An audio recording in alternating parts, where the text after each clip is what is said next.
Morning guys, what's going on? It's me.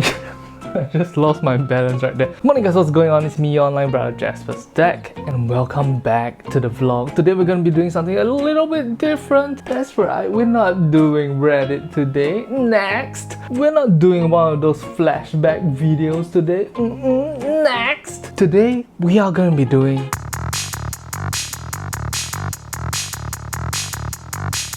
a deck review. So I was going through all my stuff in my room today and I realized that I have an entire bag of cards that I haven't reviewed yet, and they are all from the Chinese Cardistry Con 2019. So if you want to see what cards on the other side of the world looks like, let's check it out. Oh wow, so that's where that iPhone cable went. Alright, let's do a deck review of a Chinese deck of playing cards. In today's case, dance playing cards. Let's get to it. It's manufactured by the USPCC, as written over here, and it's exported by Huiqi Magic Props Company Limited.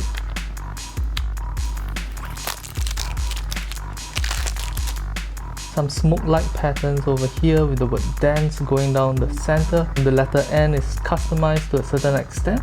On the opposite side, you see what I imagine to be the deck's design. On the side of the box, there's some text over here in Chinese. I'm not even gonna try pronouncing it because I have no idea what those words are. And on the opposite side, same smoky pattern and the 4 pips. Seal is a paper seal that has a little bit of like plastic-like texture to it, but it's definitely paper.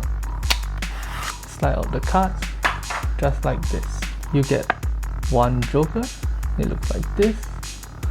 Another joker, so it looks like this. Add cards, you get one card that says dance, it looks like this. And another card that says dance, looks like this. The blue to pink gradient over here very much reminds me of the vaporwave aesthetic. Pretty cool. On the last add card, we get one that is mostly white with a modified border that goes around like this. And on the other side, we have a card that has a similar design to the back design of the cards, but with company logos on it.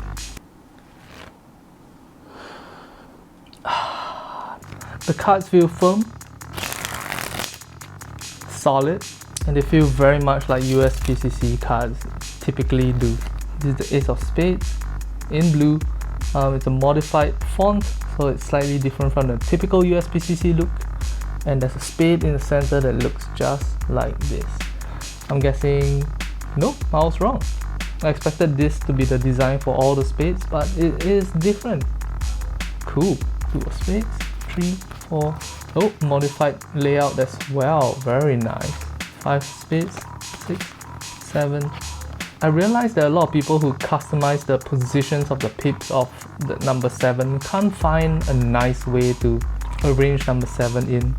In fact, maybe it's because I'm used to the design, but I tend to think that the typical 7 design of like 1, 2, 3, 1, 2, 3, and then 1 that is off center tends to be pretty good looking. There's nothing wrong with it. Shifting it down here creates a lot of weight in this area of the card. And I don't really like how customized cards that have 7 with the 3 pips in the middle look. 8, 9, once again, because it's too weighty at the top and bottom, this emptiness makes me feel a little bit weird. 10, ooh, 10 is odd. The Jack, interesting, the colors are very interesting choice. There's the word deceive up here, I'm not sure what that's about. Maybe it's a magician thing. The Queen, it says Van Gogh up here, that's odd. And the King, this is Picasso up here.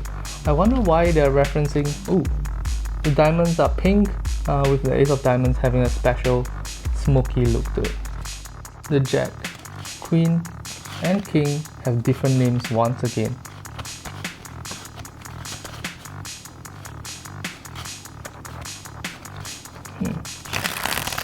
These cards are probably crushed, but not to the point that they lose all snap to them. These cards are pretty snappy. Let's see which direction they fare, alright? Bottom to top? Yep, bottom to top.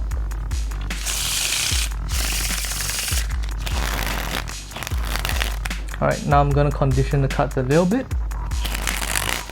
Do one of these and one of these. Get the cards to bend ever so slightly downwards. Oop.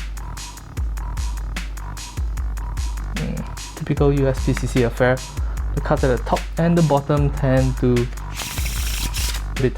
sort of warp. After a while, you probably could break them into the point where they straighten out. But for now, you're gonna have to live with it. I just riffled through the cards like this and I realized that this deck is actually a one-way back design. Holy shit. I wonder why. It's not very obvious when you do it in a fan, but it's very obvious when you go through the deck like this. I thought it might be a muck deck when I was looking through it, but holy crap, it's completely one-way back design. Cool. Taking a risk to design a deck of cards that is slightly different from the norm. Very cool. Oh yes, I almost forgot to tell you guys. Have you seen School of Cardistry's 2 new videos? One of them involves our new Cardistry competition designed for beginners and intermediate cardists. If you yourself are a beginner cardist or an intermediate cardist, go check it out. I'll leave a link to the video up there. Also, the second new video on School of Cardistry is a video of me doing Pharaoh shuffles for 1 entire hour. Do you have any idea what 1 hour of Pharaoh shuffling will do to your cards? Will it destroy the corners of the cards? Will it make the cards bold and bend in weird various ways? Who knows? Go check out that video. You can also check out that video up there. Alright, so the one most interesting thing about this deck of playing cards, about Dan's playing cards, is this white line that goes down the corner of the cards like this. When I first saw this, I was reminded of the face design of the School of Cardistry V4s, but after that I realized because of the borders that go around the entire card like this and the white line that goes down the borders of the cards here and here, it might have some effect on what your cardistry looks like. I'm not 100% sure if it will, but it might.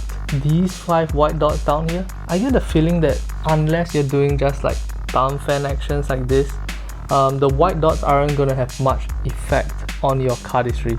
This white line here and this white line here may have some effect on the cardistry. So let's test it out. So let's check out what the white line looks like in a spin. Because of the distance of the white line from the middle of the card and the distance of this white border from the middle of the card is quite similar, when you spin the card like this, the white line almost creates a circular pattern that appears in the middle of the cards. Very, very interesting. In a fan, the white line over here almost creates the illusion that these cards are the standard thickness border playing cards, like, you know, your typical bicycle thickness of white borders, instead of what it really is in real life, which is this thin border design. That's very interesting. You could almost say that this white line over here creates the illusion of the opposite of what most modern cardistry cards are trying to do, which is to go for thinner borders. It's reverting to what looks like thick border playing cards. How about in a cut?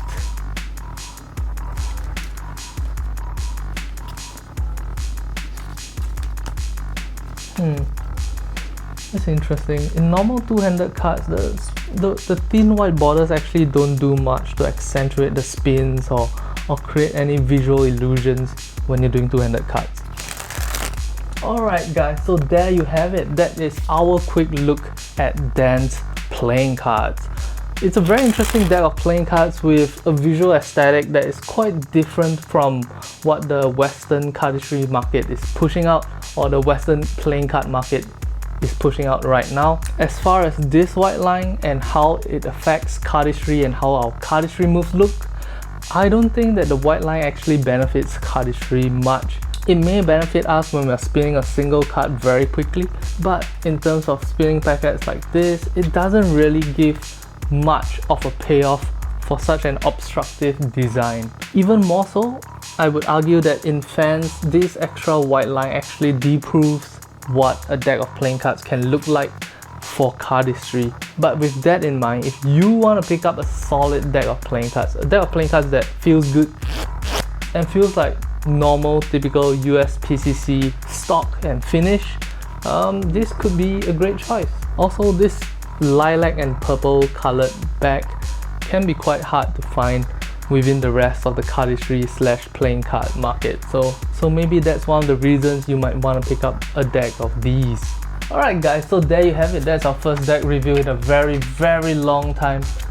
I hope you enjoyed the video, and I hope you show some love to Huiqi Playing Card Company. It's really very nice to see the visual design language and the style of another country's deck of playing cards, especially a country as far away as China. Compared of course to if you were living in the USA.